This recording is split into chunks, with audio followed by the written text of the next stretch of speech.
Hi guys, இப்போ நம்ம மிளகு ரசம் எப்படி பண்ணுறதுன்னு பார்க்க போகிறோம். அதுக்கு ஒரு தவாவில் கடுகும் சீரகமும் வதக்கி எடுத்துகிட்டு மிக்சியில் போட்டு அரைச்சி எடுத்துக்கோங்க.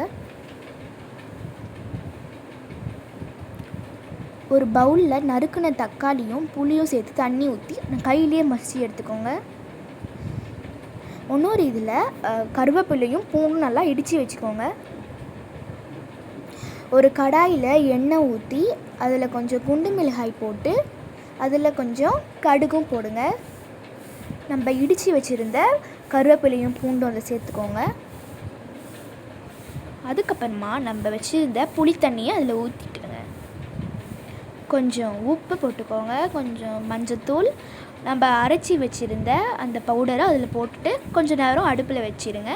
நம்மளோட மிளகு ரசம் ரெடி ஆகிடும்.